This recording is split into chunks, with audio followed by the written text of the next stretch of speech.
was having a really good dream. I don't want to get up. I don't want to get up, but I'm gonna get up because I've got swimming practice at 5 a.m. and I don't want to miss it. So I don't think this place actually opens until 5:30, and it's not even 5 o'clock right now. And there's a security guard at the front desk, but he was asleep, and I just walked right by. Shh. You go off 45, you get onto the block, and then we race.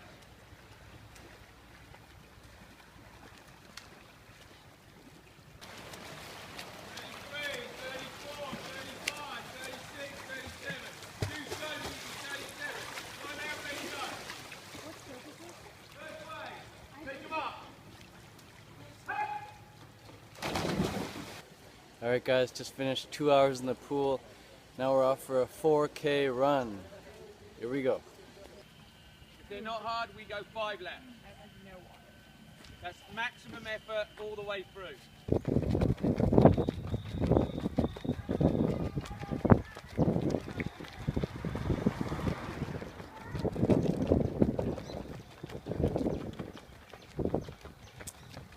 That's a great job.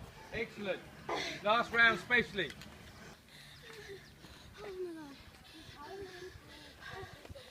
You all made the 5 minutes. Ali, under 4 for the K. That was good.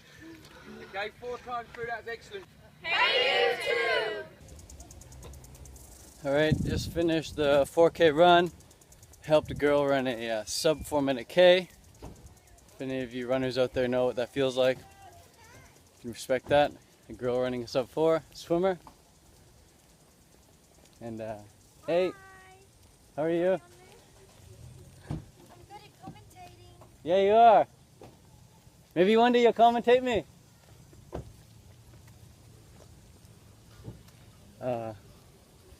She has a boyfriend named Jürgen Zach, and Jürgen Zach's a former professional triathlete, one of the best in the world. And he was coming off his bike the other day, and she was on the track and she saw him coming off the bike and she's like, "Here comes Jürgen off the bike." And I was like, that's what the commentators used to say. So yeah, I asked the swimmers what they had for breakfast because it was like 5 in the morning and everyone's about to hop in the pool and do a hard set. And they said nothing. They don't eat anything.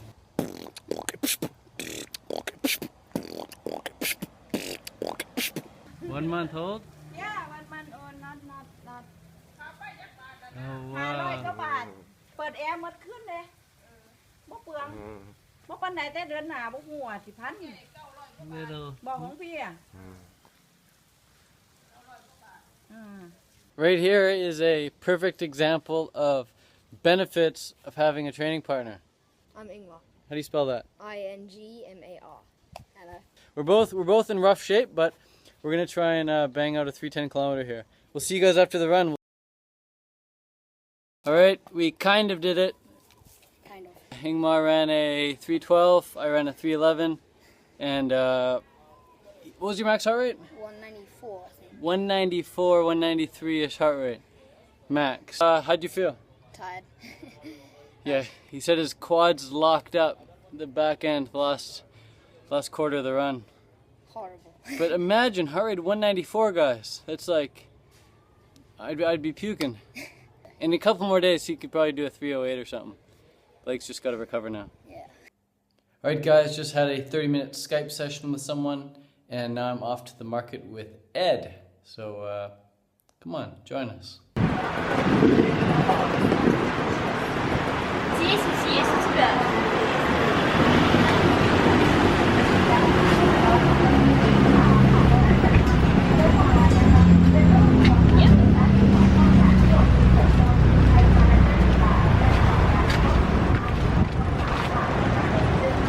So here's what $30 of produce looks like in Phuket. The market was very small. It was just like a two-stall show.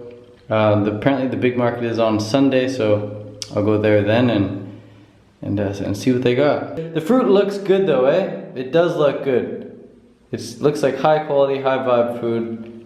So I'm excited to eat it, but I just need to wait for it to ripen up a little, the bananas. The watermelon, you always got to buy things that are ready to eat now. So the watermelon will last me today and tomorrow a bit. The pineapples are good to go, of course, and these bananas ripen up really, really quickly. So by tomorrow, I will already be able to eat them. Papayas, I'm not too sure about. I bought 2 just to test one and see if it's ripe enough, and then if not, learn from it and eat the other one.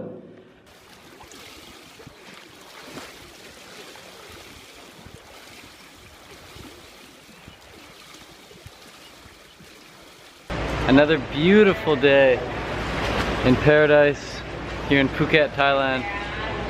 And I just want to say that at one point in my life I didn't think it was possible to live in the tropics. It was just a far off dream I had. But if you know what you want and you're willing to just hold the vision and just stay excited about it regardless of what the circumstances in front of you may appear to be like, just hold the vision of what you want and things get out of your way, man. The universe conspires in your favor when you know what you want. You don't need to settle, you don't need any excuses, you don't even need to know how the hell it's gonna happen. You just need to know that you want what you want, and that's all there is to it. So this has been 5 years in the making for me. I've wanted to live in the tropics for 5 years, and I didn't know how it was gonna happen, and one thing just leads to another. I'm still not sure how the heck it's happening. Even as it's happening, you're not sure. All you know is that it's happening. Reality is mysterious in that way. But you just gotta know what you want and be willing to hold the vision long enough. And just don't give up. So now I'm living in the tropics full time. I don't ever plan on going back to a cold climate. And it's gonna stay like this forever. This is how I live now. I live in the tropics. I live where it's sunny 365 days a year. And if I ever return to a cold climate, it's gonna be in the summer months when it's actually warm. So, not saying I'll never go back to the States or Canada, but when I do, it's gonna be warm. It's gonna be like this. Because this is my ideal. This is what I need. And this is what I get. Hey, I'm just at the track now and I'm running some 500s. That's half a kilometer. And I'm doing them in 1:40. So a minute 40 each. I'm gonna do 6 of them with 20-second rest. So on the 2 minutes. All right, guys, we got a cold tub right here. Very, very cold. Woo! And we have, what do we have? Hot tub. Yeah. Cold tub. Try that one. It's 8.5 degrees. Woo! Nice, man. It's colder than it looks. It's Celsius. That's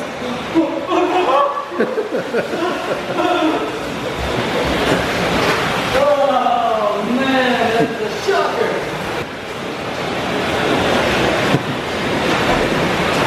Lou Corona can do it.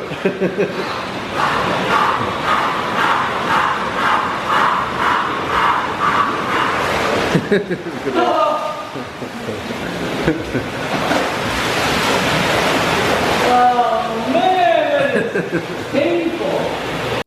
So that's it, guys. It's time for bed now, and I'm supposed to eat food because that's what you're supposed to do after training, but I don't really feel like it.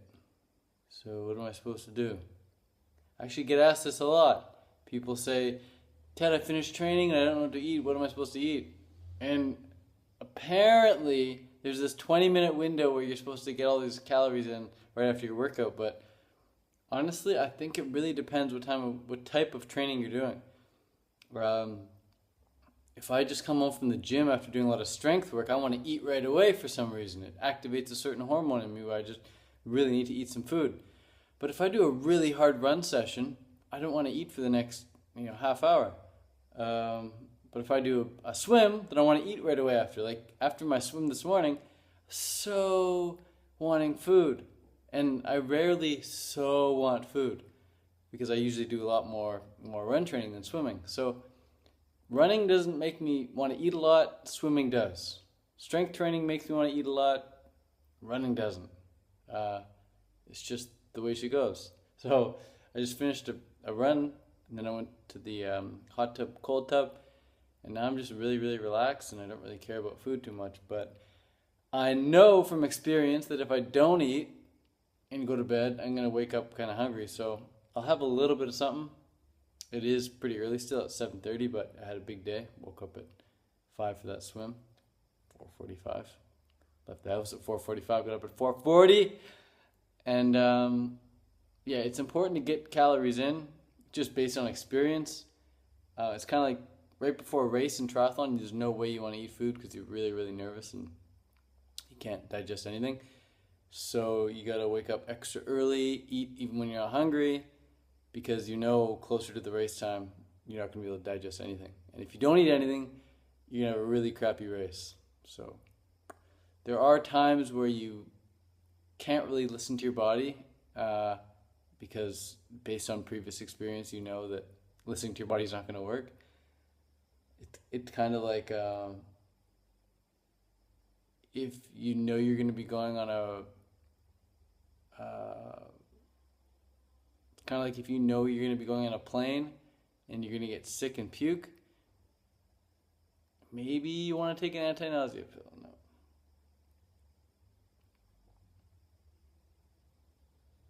So there are certain times when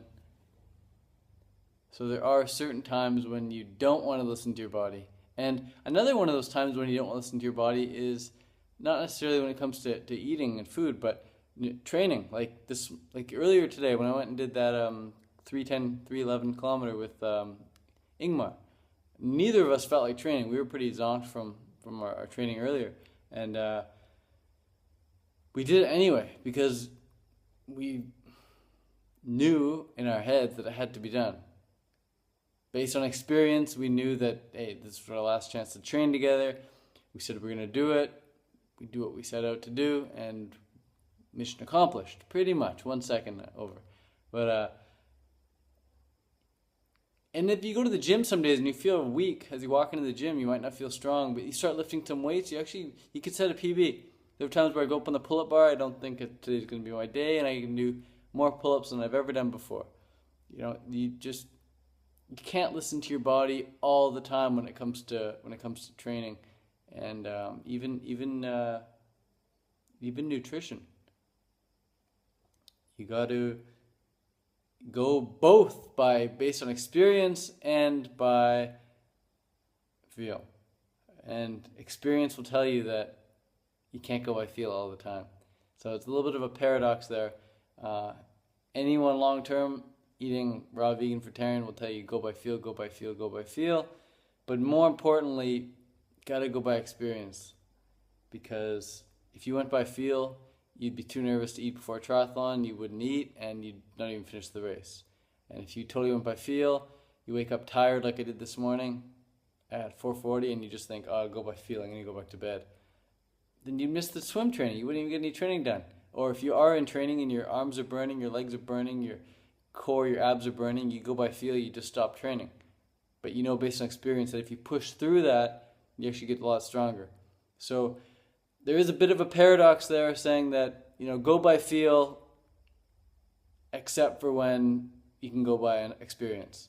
And you go by experience, then you can override those feelings.